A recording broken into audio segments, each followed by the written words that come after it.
Best.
Well, dang, where is everybody?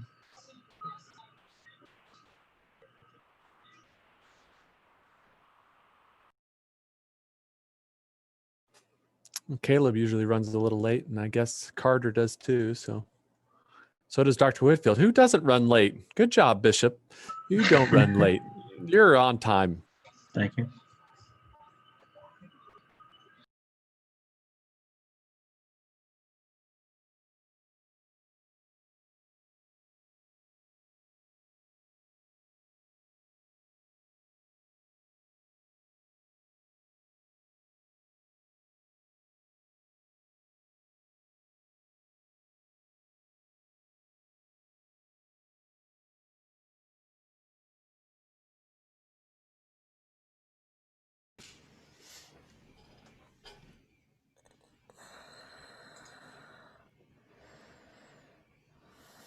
Hey, Roger.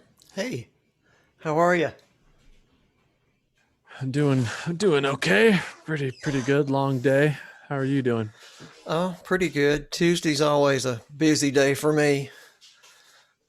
Yeah, ditto. Church staff meeting, and I have to send out the newsletter and prayer lists and, things of this nature. Are y'all? I frankly don't know what any churches around here are doing with COVID, except for what First Baptist, where we go, is doing. What are y'all? Yeah. How are y'all doing? Currently, and I'm not 100% in favor of this, but currently they've got the sanctuary open, but you have to wear a mask. But most of the service, it takes place on Zoom, and we put Zoom on the screens in the sanctuary, and the preaching for the last bit has been out at the picnic shelter. So, and it's on the radio, which we started doing for the drive-in service back in the summer.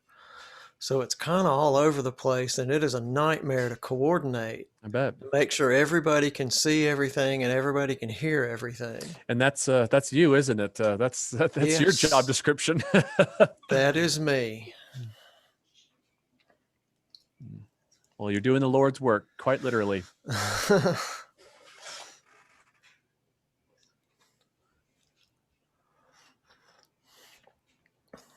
If it were up to me, there would be nothing going on in the sanctuary, but we have people that just think it's that or bust. They just extended a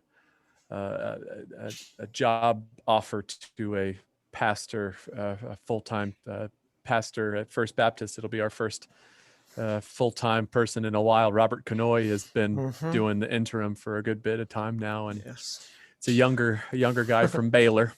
Oh yes, yeah. I've seen his picture, I believe. I can't remember his name, but I know my aunt and my mother have enjoyed Dr. Canoy.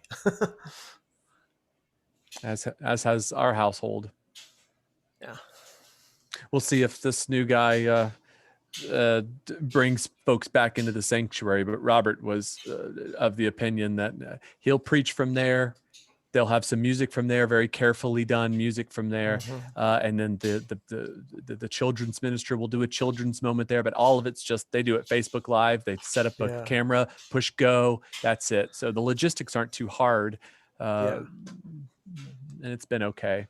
But of course, it's not great. Watching church on Sunday from your own house is just not quite the same thing. So I can see the push to get in there.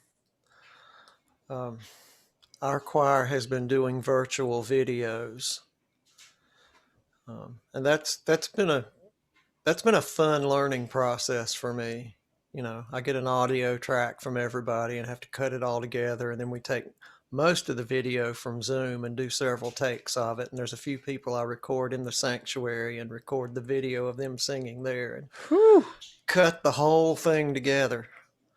That's a musician at work right there. You got yourself a week cut out. You could teach a class on pretty much any one of those things, and it would be beneficial for this group to know how to do all of that stuff.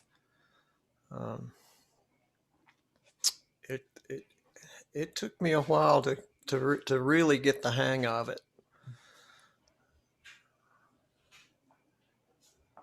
At First Baptist, they did a recording session where they read down like 6 or 7 anthems and recorded them all, where they were all spaced out with masks throughout the sanctuary. And then for the next 7 weeks or whatever, they just played one, and they got it all done on one day. And they brought in some ringers like that could read real well, some non-normal singers, but like some people that can read, and so that it was it was a halfway decent sound, and they got it all done in like 2 hours, and they had a month worth of music in 2 hours or more, 2 months.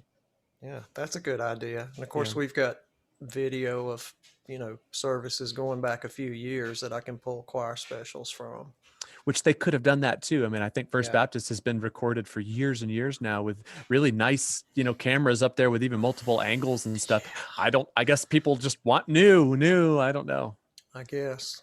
Yeah, we have all that and haven't used it much. Yeah.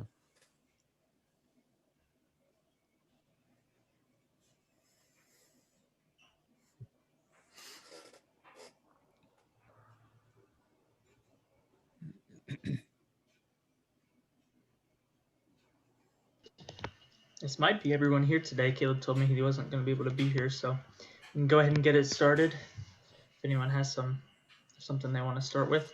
Might have to go short since our workhorse is absent, but Don't you have something, Mr. Lewis? You said you were going to. I thought I thought I had more time to work on it, and then I remembered, oh yeah, I have that beast of a mass I need to actually work on, so that is in progress instead. But that is for this. That's like a composer. A composer composes. All right. I mean, it's up to you. No, Yeah, no pressure. Yeah, we've kind of got to where we're sort of showing finished pieces here lately, and yeah, something in progress Yeah. would be great to see. I have something. Oh, good. Excellent. I decided to put off the vocal piece for another little bit because thinking of lyrics made my head hurt because I couldn't think of anything really. So I saw a video of there's this guy playing guitar and he had a bunch of like really cool chords and stuff. So I was like, I want to try that. That's cool. So I stole a club of them. Some of them I made some and just kind of. And right now I'm doing it as a string quartet. But yeah, hold on.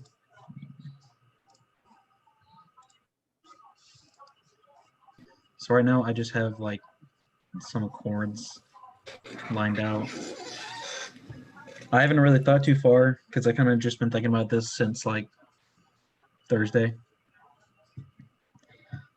So I played some of them piano. I got rid of some because it didn't really like work. But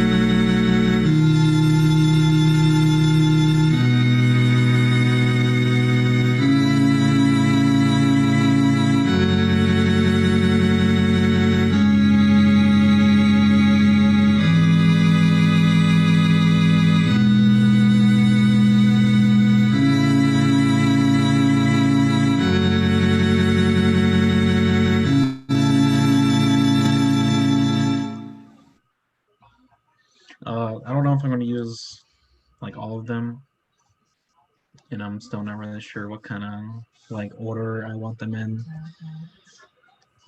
But yeah, it's kind of just chords right now that I've put down so that I can have something to look at.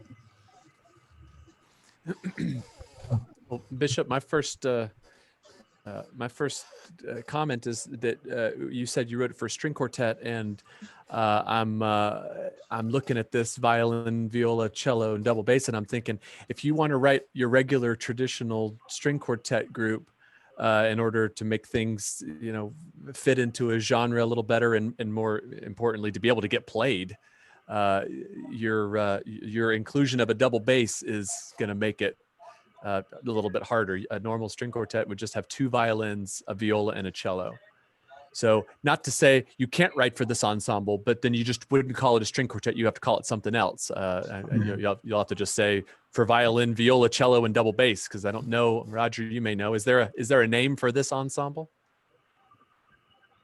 Nothing I don't know. specific that I know. Yeah, I don't think You're so. the cellist. Yeah, I don't think so, Bishop. We can ask Dr. Whitfield, but I don't think so. This is just an uncommon one, and it's because of the bass instruments. The cello is enough of a bass instrument to handle the viola and the two violins. You put a double bass in there too, which is not the note that you're writing. You remember a double bass is an octave lower than what you're writing. And so this first G in this double bass is really the G way octave lower than that, the bottom of the piano, and your violin is way up top F sharp. You've got this like enormous space of room register wise that you're using. And I think that's one of the things that a string quartet, really good string quartets, they actually kind of guard away from, like they try to not do that. And in essence, they try to, sometimes they'll spread out and have a very large range, but often it's where your cello can play in the little higher register, and your viola can play in its middle register, and the violins can play in its middle register, and you have nice, like, I don't know, a little bit more compact sound than this huge spread out, almost orchestral sound. I mean, you're almost like thinking these huge orchestral sounds of maybe, the trombones are down here and the piccolos are up here, and you have a huge breadth with these chords. Those could totally work, but it's just something to consider if you're going to write for a string quartet. It's just a different set than this. Yeah, I also noticed that like like when I was writing some of this, like the double bass and the cello kind of clashed a little bit. So I guess that's another reason why it's not usually there. It's difficult to write for both. You'll find that more often than not, and Roger writes a lot of these things, and so he can correct me. But I mean, when I'm writing for orchestra, frankly, unless I'm giving the cello some great like Jarin solo or something like that, almost always, if it's an easier part, it's doubled with the bass, and it's just in octaves. And I don't try to put thirds against each other or fifths or something. Like, I mean, here your opening here is thirds, but it's a really low G and a third and a little bit more than an octave up, a tenth up. That's so low that it starts, if you hear that in person, I think you'll be like, oh, you know what? That doesn't actually sound as much like that G major 7 that I wanted. I wanted this beautiful, ya da da da, and you hear this, like the da and the da are so low that it's going to end up sounding like a little bit like, bah! And then the upper voices you'll hear well. And so it's a voicing thing. It's not a theoretical thing. Your chord might be nice, but then if you voice it this way, you could end up, it's like, wait, that doesn't sound as good as it does when I played on the piano, So just something to say.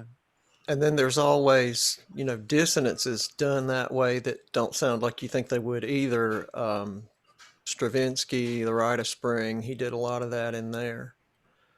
That had, the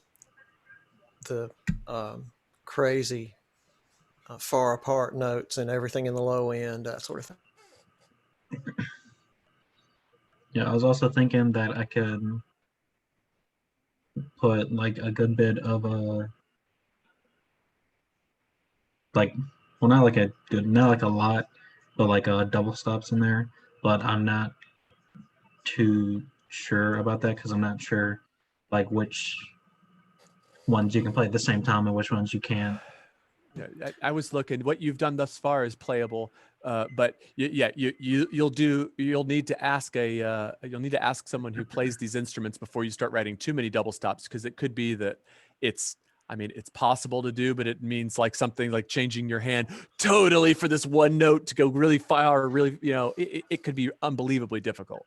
So just careful.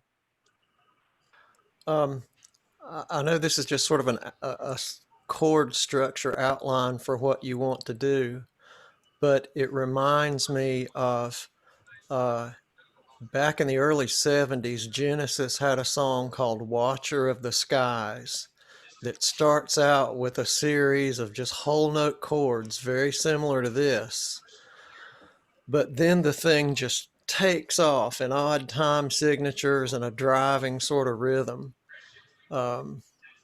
I just thought that might be interesting for you to check out if you were thinking of keeping this slow intro and going into something else. That would be an example of a song that does that. It's Genesis. Yes, it's called Watcher of the Skies. I think it was on the Foxtrot album. Okay. Is Genesis is that Phil Collins's group? That Genesis? Yes, but I think this was before Phil Collins. I think this was when Peter Gabriel was still with them.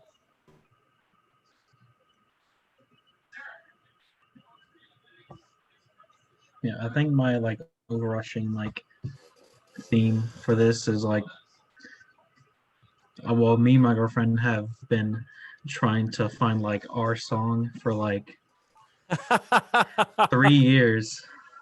So I thought I'd just make one. That's a tall order, Bishop. Yeah, if you found a girl that will listen to this and just you've done something. It's a keeper. I mean, she likes all my other stuff, so I might as well try. Yeah. I was wondering about the title. Yeah. Okay.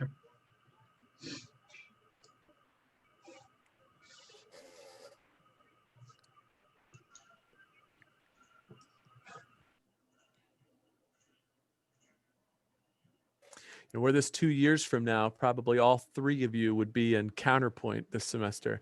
And during this, you'd be playing your counterpoint exercises because you'd be wanting to showing them off. You're writing canons in there, canons at the invertible counterpoint. So writing lines that go against each other upside down. You'd be proud of those things. Roger, did you ever write any of those like great, canons or anything that you were proud of that you Oh, yeah. ended up using? Yeah, that's I've, just I've, fun stuff. I really would like to have practiced that more because I found I could write stuff and then have it pick up and, just fleshing it all out into like a fugue like Bach did. I never got to, but yeah, I enjoyed writing like that.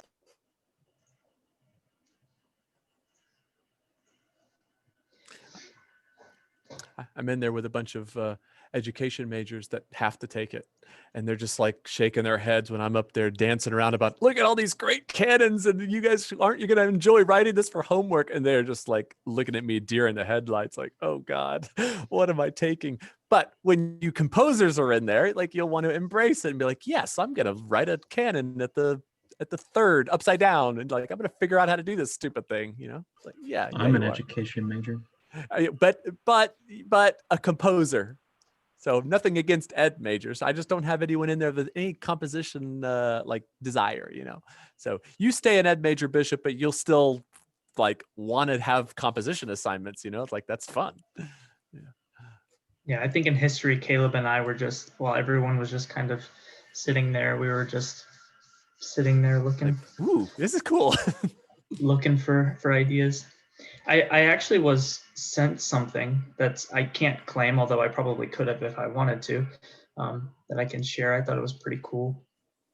One of my old friends who goes to Tennessee Tech just was messing around writing something. So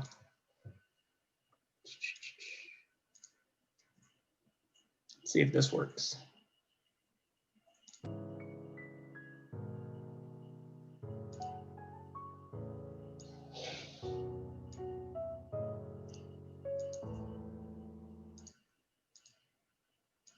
Well, I cannot hear it. I don't know if anyone can. No, else could hear it. I could hear it. I don't know if that matters.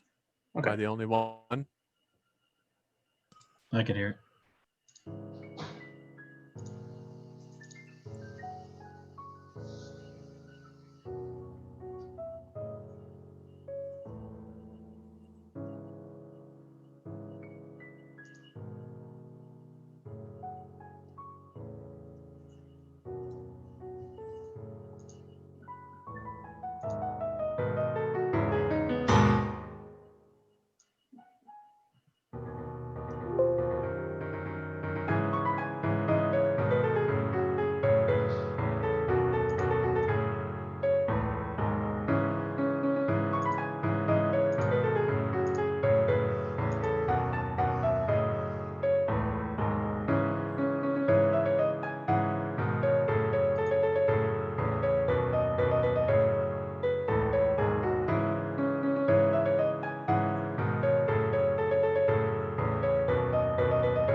That did not go the way I thought it was in the middle there. That was kind of cool. Yeah. So that friend was someone I've known for a long time, is not a music major in any way. The only experience he's had was some piano lessons, basically. And he always comes to me asking a bunch of music related questions and things that he can do, and if things sound good. I really like this one, so I thought I'd share it. Yeah, that it kept the element of surprise up. I liked it. Yeah. That was weird though. I couldn't hear it for some reason. The middle part that just devolved into the repeated C sharp just over and over again slowly, where it kind of just absolutely dies away and then builds up and then starts to go to dissonant, like crazy dissonant, using some of those ideas. That was very clever and effective. But I would tell your friend that the voicing of chords really low, again, low in the piano register with like root third, fifth, real low, Right. it's just not going to be as effective. And I bet you this person's like had enough piano lessons to like want to play the music him or herself, and then this is, you can hear it. I mean, you can tell, oh, well, they're writing for their own, hey, I play a chord like this, triad 1 3 5, Yeah. and it's, if you can get away, it's always hard for a composer to get away from what he or she knows how to play, and actually write idiomatically for an instrument beyond the scope of what what you can physically do on an instrument. But the melodies in there are great, and the chord progressions are cool.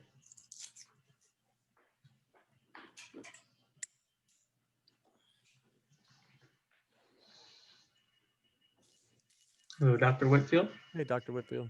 So, what did I miss?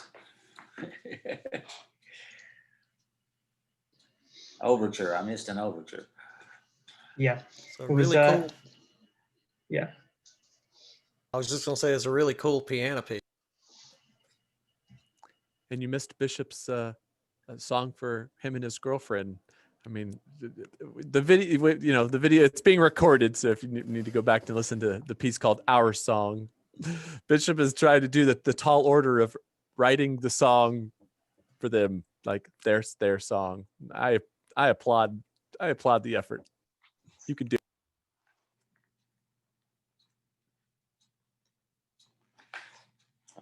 At least she likes what you compose. My wife does not care too much for, doesn't know what I've written, doesn't care. it's like that, just whatever.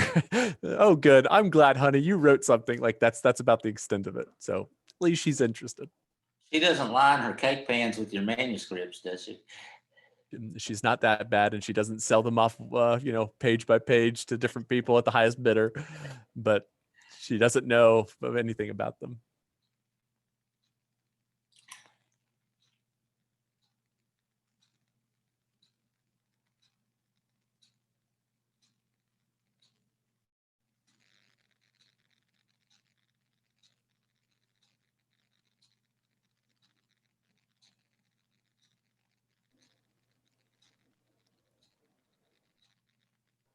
Are y'all trying to share something in that room? Is that what y'all are both looking at? Yeah.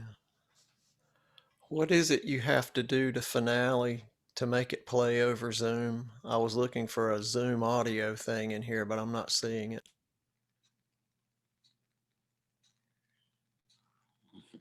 That's what that Aaron video was for, and I watched it, but I'm not a Finale person. The only thing I had to do was play Logic over Zoom, and that required a different plugin that I then tell Logic, send to Zoom, and it sends through Zoom out. So if it doesn't have one for Finale, I don't know. But Aaron made it work. And Bishop, you just did it. I mean, like, you just played through Finale, right? You just pushed play and it was just all regular. Yeah, when you click share screen, you also do share computer audio. That's what I do, and it seems to work fine. That doesn't sound as complicated as Aaron's instructions. No, yeah, he went all out.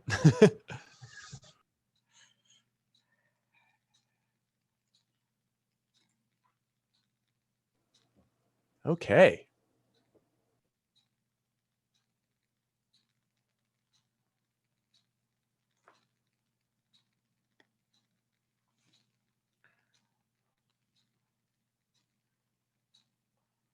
not getting any sound.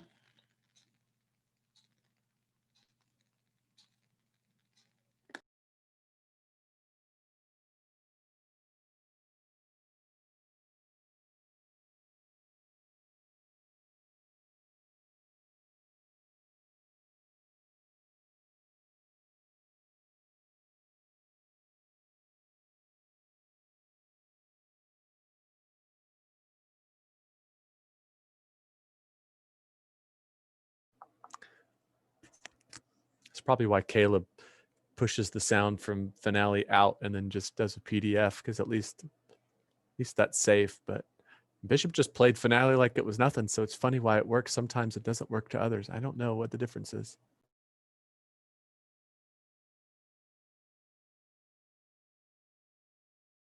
I have one of those counterpoint assignments if you want to see a class assignment in counterpoint.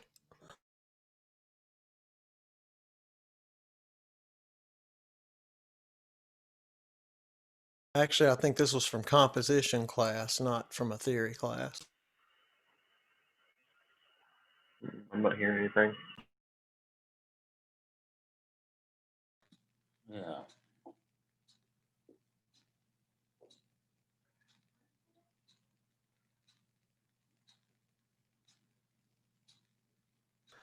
I think one time Caleb made it work just by having it play through the computer speakers, and he was unmuted and the microphone picked it up.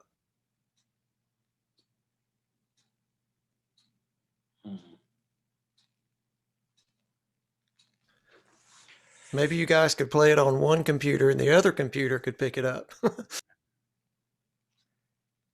Just don't talk in there, because you might get a bunch of mess.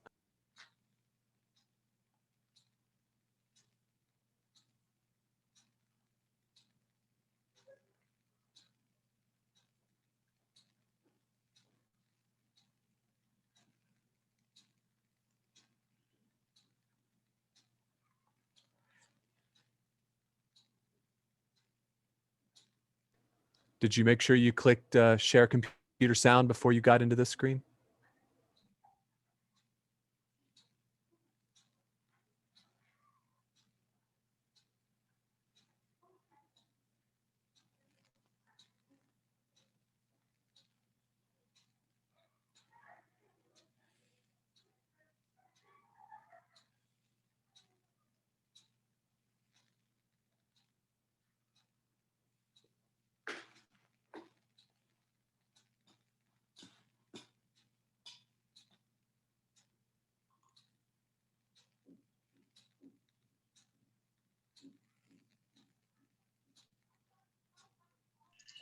You're supposed to have an option in Finale to where you can do that drop down box and play it through Finale as an output source, but that just doesn't show up at all. So very strange. Bummer.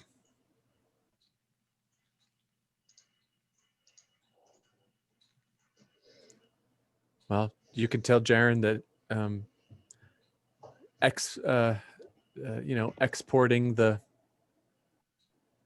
exporting the audio will at least give us the audio, and then you can just play the audio. So Jarin, you could always do that.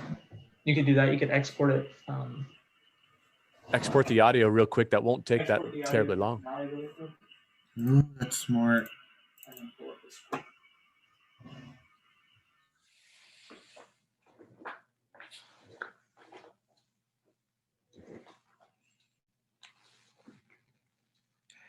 It's interesting how you can just walk from one box into another box.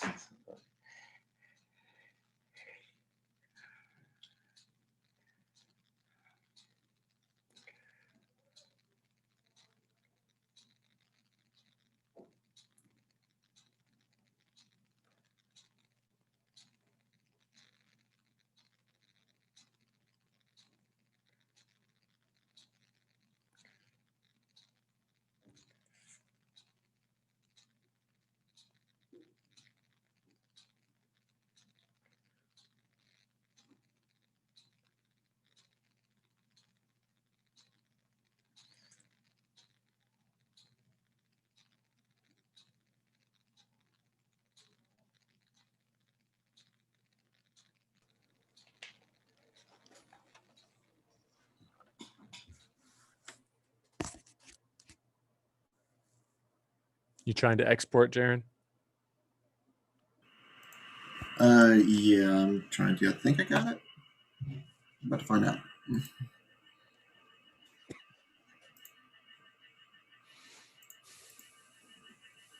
Yeah, I think I got it.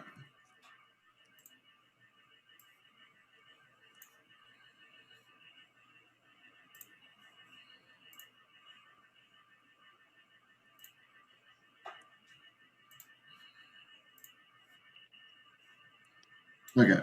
Does that work? Try to play it so we can hear it.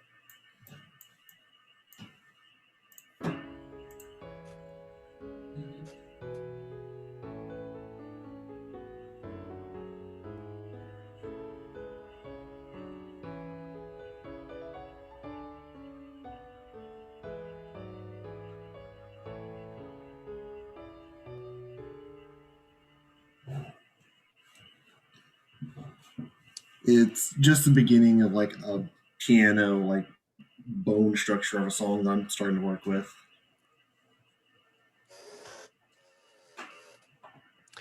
I like it, Jarin. It reminds me of a German composer by the name of Hindemith that we'll learn about. That you'll learn about at some point. Liking to write in a diatonic key, you know, like the key signature of 3 sharps, not using a whole lot of accidentals, but also not wanting to just give your average everyday old 1, 5, 1, you know, kind of dissonant enough that it's interesting, consonant enough that it doesn't sound like 12 tone, you know, and rhythmically using ideas that come from the past, rhythms that you could find in a Bach chorale maybe, but then using them in interesting ways. That your little snippet here of where this is headed reminds me a lot of him. You might like listening to some of his music if you're writing like this. What did you say his name was? I didn't quite catch it. Hindemith, Hindemith.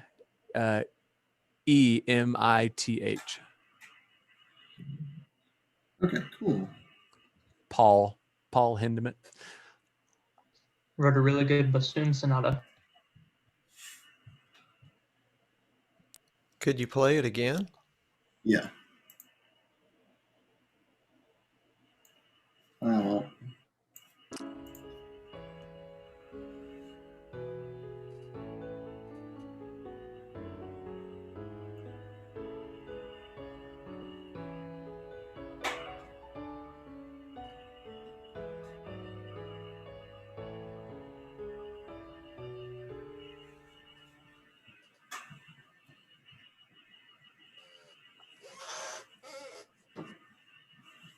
I want to hear that E as a next note. Da, da, da. And then, Yeah, I don't know where. and then I want to hear an A sharp after that. So hey, we could write this together, Jarin. Take notes, and we're just going to mark that. No, just kidding. Just kidding. Yeah, I don't know what exactly the ensemble that I'm going for here would be, but not necessarily piano.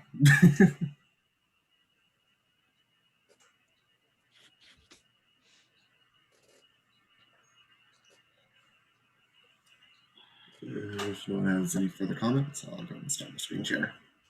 You're in this kind of writing, your Roman numerals here don't really mean anything. I mean, they're not, you know, they're not functional harmony. I mean, you can see that they're meant to be major or minor chords or in inversions. You can see that, but I just mean the actual 3 and the 1 and the 4. They're not really 3s, 1s, and 4s. Yeah, it kind of helps me like to keep track of at least where my thought process was, like if like I take like a break for however long from a piece. Hindemith actually had his own system of composition, the craft of musical composition. I've got the book, and a way he classified chords that that he made up. So, Interesting reading, not necessarily easy reading, but his No. he's trying to devise the system of what's the most consonant thing and what's the most dissonant thing, and if I have them all on a spectrum here, that I can go from more dissonance to less dissonance without having to think like 5 goes to 1 and then like 2 goes to 5, the way that we teach functional harmony. And Dr. Whitfield's right, like even the thought, Jarin, of adding Roman numerals to help you about your thought process, that when you think of Roman numerals as a story, and that certain Roman numerals like to go to 1s and certain ones don't like to go to 1s in functional harmony. If you get out of functional harmony, well, what exactly does a Roman numeral mean? You need a new system. This is why Hindemith did it, because it doesn't make sense to call something a Roman numeral going to another Roman numeral when those Roman numerals don't, they don't pair up. It's not a normal thing for one to go to the other. And so it's a way for, I guess, to structuralize pitches, but this is why he came up with his own systems. Like, to heck with this, old functional harmony system, because I'm not going to write in that style. That's exactly, I'm glad Dr. Whitfield said that. You could get that book and go to sleep at night real easily trying to get through it. Because, no offense to Paul Hindemith, and maybe Dr. Whitfield's like a huge fan of his, but I don't know. Some of it's a little cuckoo, but it's an interesting read. But he was just trying to write music for his girlfriend.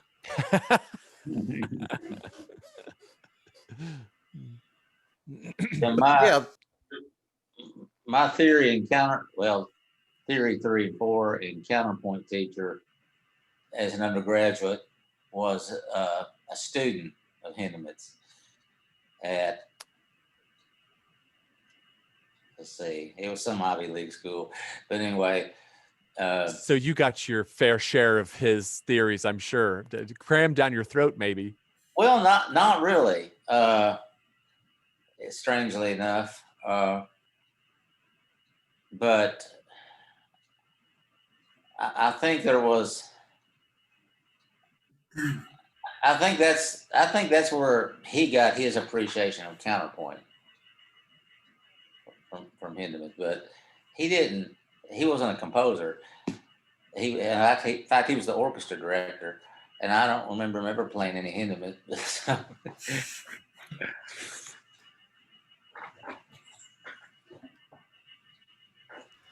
But the idea of getting away from harmony as we hear it all day long, it's really just what we're used to hearing. I did a paper on the history of the piano, and that led me off in a lot of different directions to discovering an ancient organ that was invented in Greek and Roman times, and their system of music was entirely different from ours. And like what we would call a 5, like in the key of C, they would use B flat as the 5. What we would use the dominant. So it was very different, and it worked. Yeah, Jarin, I find this stuff refreshing. Actually, I love the chorale style of the rhythms and the interesting polyphonic energy of 4 voices at the same time. But you know what? It's nice to hear them where a 1 doesn't go to a 5/7 back to a 1.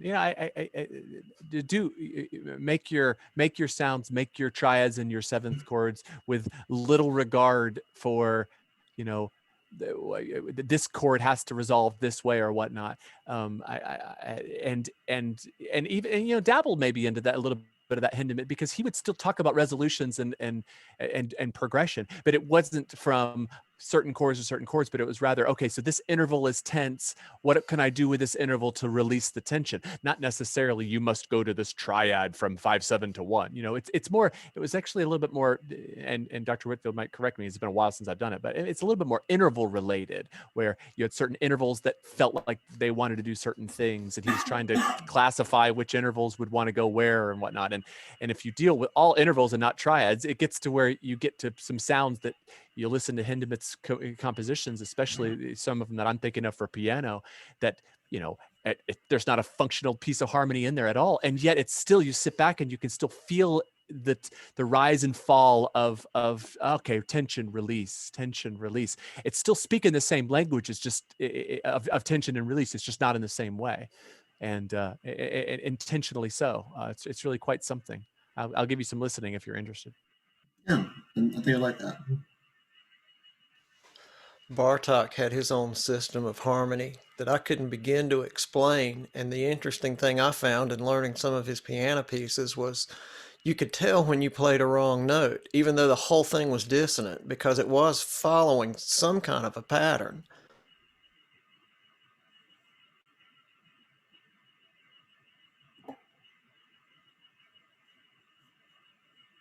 I had a teacher in my master's who was off his meds, I think, and decided that he was going to use Schenkerian theory, something that at least 3 of y'all probably didn't have a whole lot yet of, but you might one day.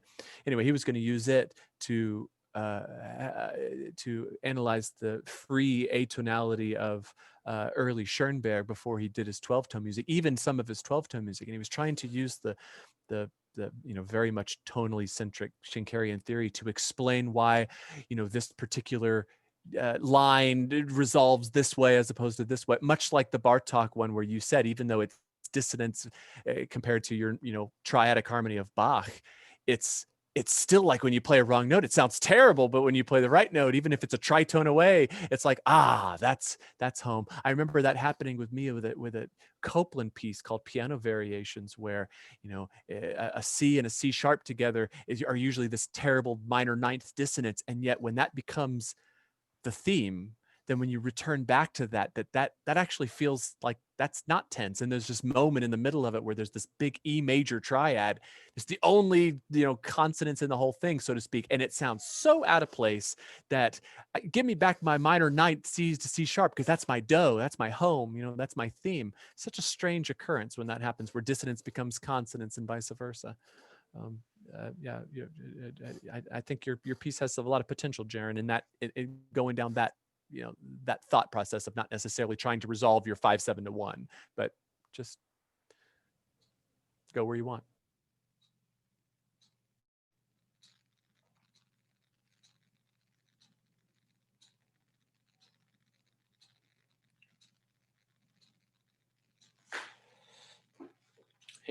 Here's the book.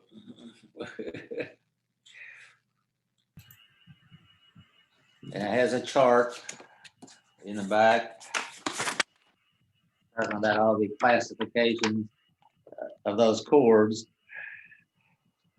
So you have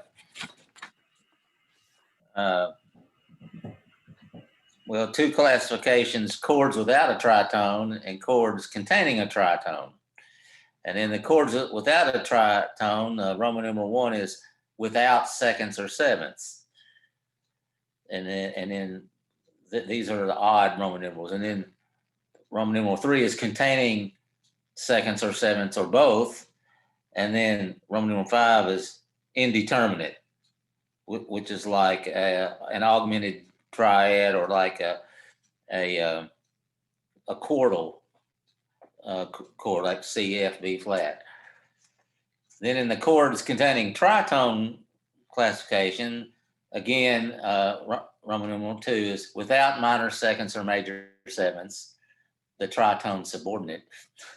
Roman 4 is containing minor seconds or major sevenths or both, with one or more of the tritones subordinate. And then Roman numeral 6 is indeterminate, with the tritone predominating, so that like a diminished triad. So Dr. Moser's right, it's based on intervals, but he's got them classified, and then he talks about in his book. You better be careful, Dr. Whitfield. Jarin, you're not going to need us anymore. You just need to read that end of that book. Get your classifications. There you go. You got your hierarchy of all sounds that have ever been thought of. Yeah. But he starts off at the beginning talking about the overtone series and triads, and he starts he's trying to have a scientific basis for all this. It's not just, well, I made this up. No, it's in nature, and here's why. Yeah, that sounds like that Estonian composer had a harmonic series. It was based on bell tones. Penderecki? No, it was somebody more modern than that. I'm trying to think of his name. One of his pieces was called Tintinnabulation or something like that. It was all based on bell tones. Estonian composers are really interesting.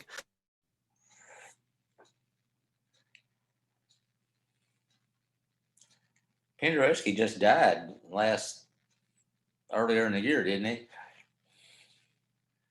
Yeah, unfortunately. So you're thinking of Pärt, I think, Arvo Pärt. Yes. Yeah.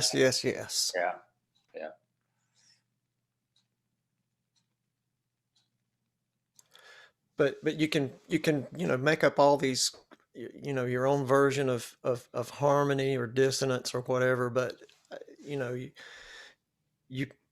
the thing that really makes it exciting is whatever kind of rhythms you come up with, it seems, and then the compositional structure of how you put the whole thing together. You can make almost anything work.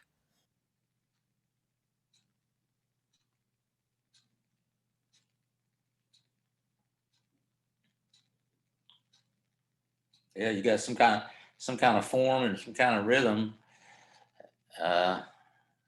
that can make a big difference.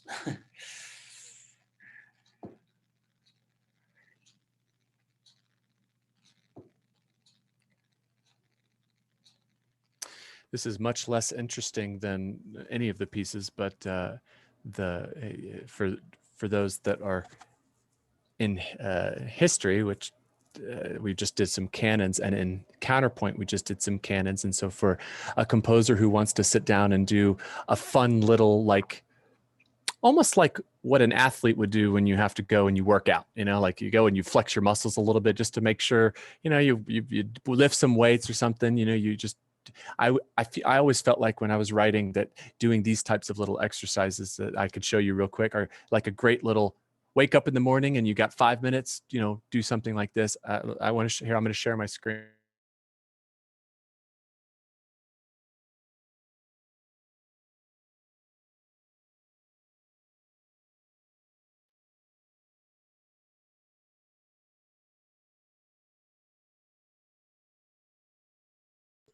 Dr. Moser, you're muted.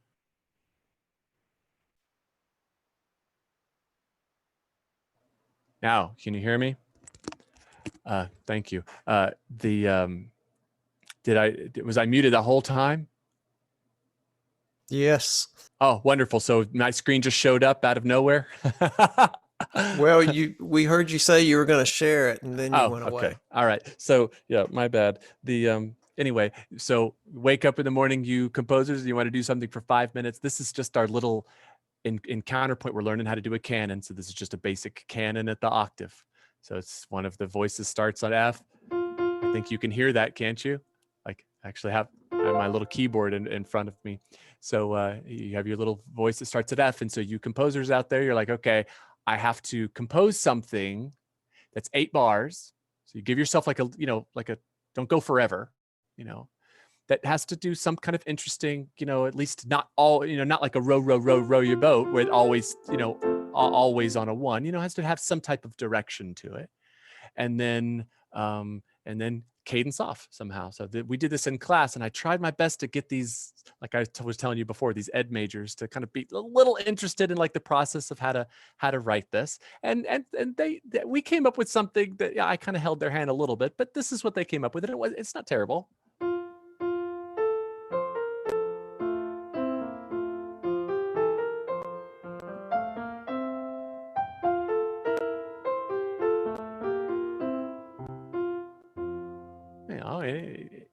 It's certainly not anything that's like, this is the best thing we've heard in the history of time. Of course not. But I just wanted to, with our little bit of time remaining, for those composers that want to, like, I don't know. I find this to be one of the best little exercises you can do because of how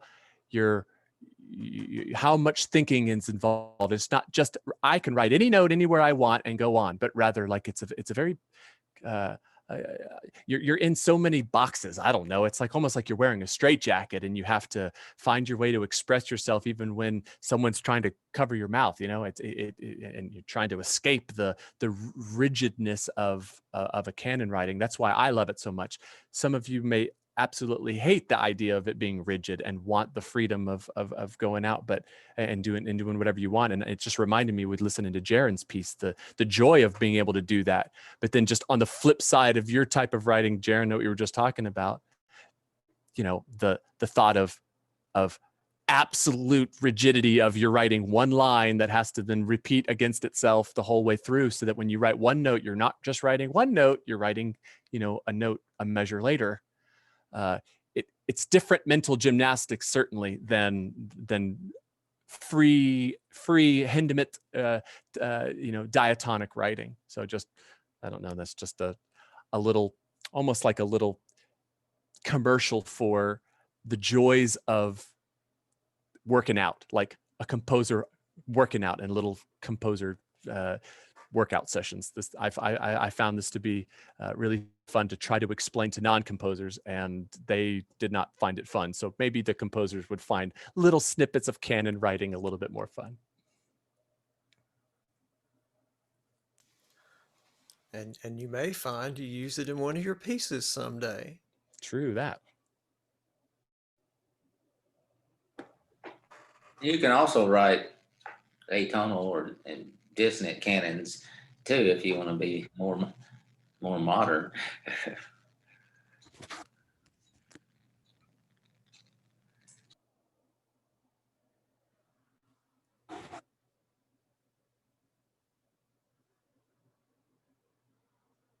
Either of you Arl Skilzers have a really wonderful melody that you wrote against the progression with augmented 6 chords that I should share my screen and play you playing a progression while you're singing your beautiful melodies?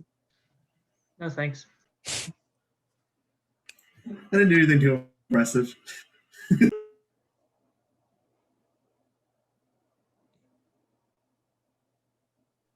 I like the harmony that I did for the one before that on the piano, but I don't want to hear my singing.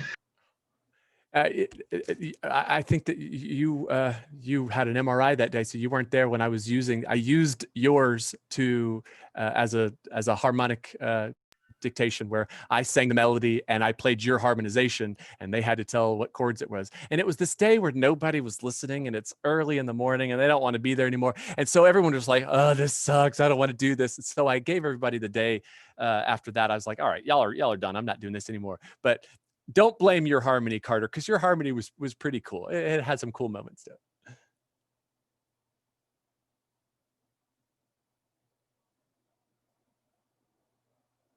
Well, now you've got us wondering what it is.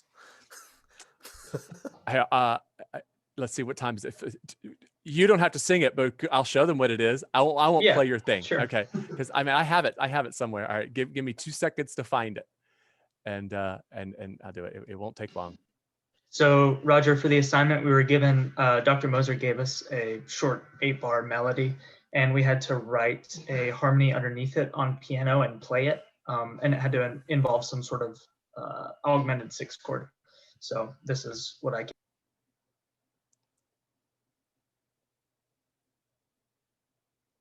All right, are you hearing me? And you see all this mess? And can you hear this? Okay, good. So the very basic melody.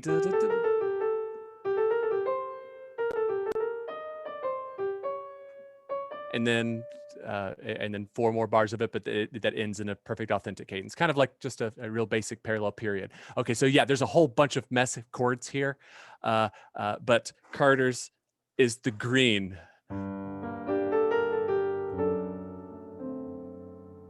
Especially like this, Carter, especially because of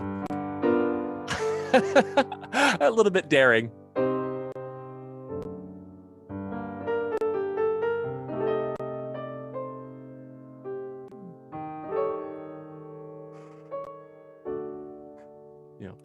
very nice. And then the same thing repeated, but the last time 164.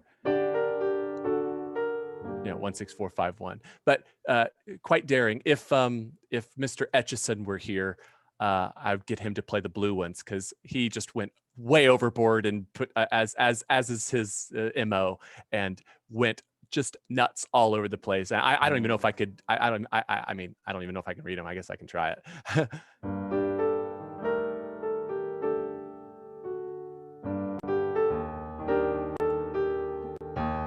I gotta think.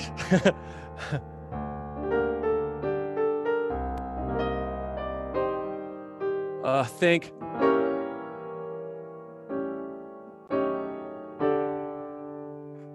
I messed that up. Too bad. Here. There. Yeah. I don't know. A fun assignment. Good work on those, and I don't know, a nice maybe way to end the day. Functional harmony with Roman numerals that makes sense. All right, thank you guys.